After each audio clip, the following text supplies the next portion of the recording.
Moi, j'aime bien la rouge. Ah non, pas la rouge! Ah, d'accord. Mettre une robe rouge à un de mes meetings politiques. Mais tu réfléchis un peu? Mais c'est n'importe quoi. C'est de la provocation.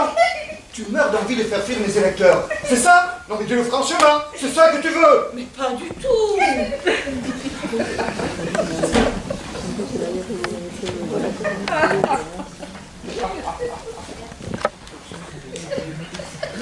D'accord, c'est compris.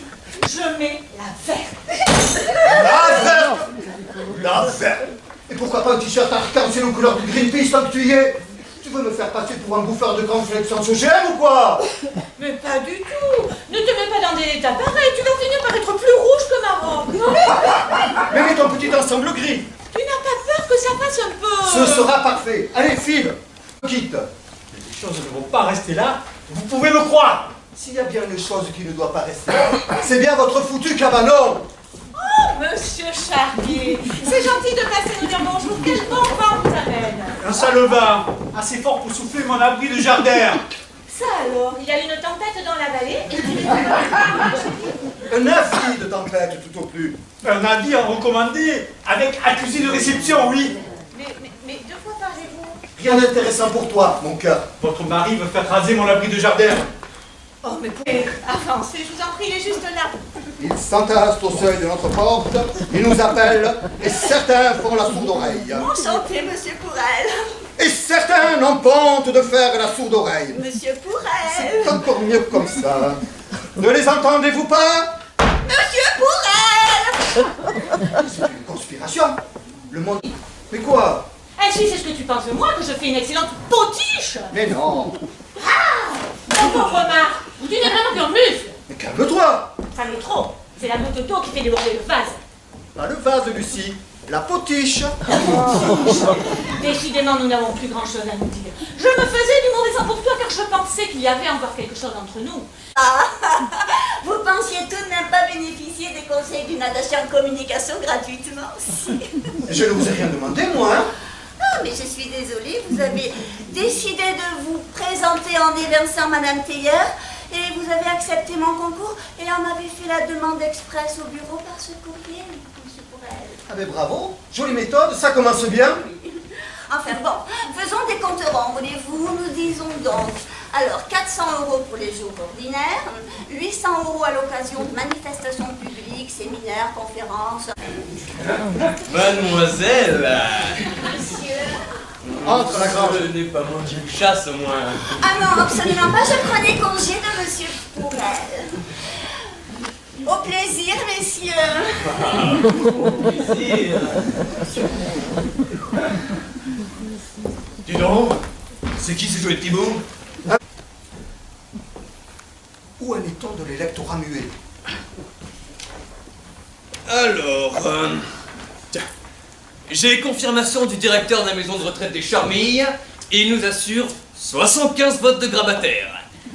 J'ai encore 5 arrangements à finaliser dans d'autres établissements. Il suffit que je leur installe le câble au frais de la mairie. Pas malheureux. Il se pourrait que le mur ait des oreilles. Et l'état civil? Un peu plus de 100 défunts vont voter pour nous. J'ai oublié la grange. Il faudrait que tu me débloques des fonds pour la rémunération de mon coach. Combien? Grosso modo, 20 000. Ah, quand même. Regarde. Regarde-toi. Dieu, ôtez donc devant mes yeux ce miroir maléfique. Ce miroir n'est pas maléfique. Oh, mais je ne puis la croire. Ôtez-le, vous dis-je. En quelle année sommes-nous? Nous sommes en l'an de grâce 1673. Ah, je sais. Il suffit, vous dis-je. Vous avez bien assez déchargé votre rate. Je me suis rendu sage et je n'ai aujourd'hui nulle envie à faire cette sorte de pièce. Ah, mais qui vous parle de pièces? C'est de billes qu'il s'agit. De liasses même. Comme c'est 3 000 €. Aucune raison de stresser, soyez juste naturel et tout se passera bien. Vous n'avez qu'à vous imaginer tranquillement installé dans votre salon. D'habitude, dans mon salon, on regarde la télé, on ne la fait pas. Antenne dans 2 minutes. Vous avez une dernière question? Désirez-vous qu'en vers je tourne mon discours, ou bien puis-je le faire en prose et sans détour? Prose, mon ami, est la meilleure option. Les gens parlent ainsi à la télévision. Comme c'est joliment dit, et ma foi fort plaisant, de goûter un esprit paraît de tel brillant. Non, je vous en prie, cessez. Vous me faites plaisir. Nous sommes à la télé. Il faut nous bien tenir. S'il vous plaît, vous envisagez de parler comme ça pendant toute l'émission? Laissez-moi juste participer à cet entretien et je vous promets d'être sage. Ah bah les pattes, toi, hein? Ah non, s'il reste, nous partons. Au contraire, voilà qui serait fort singulier pour relever cette entrevue. Eh bien, soit, puisque vous le proposez. Eh bien, c'est sur cette actualité brûlante, mesdames et messieurs, que nous arrivons au terme de notre émission Candidat pluriel, qui ce soir aurait mérité de s'appeler un candidat fort singulier. Merci à tous et bonne fin de soirée à tous.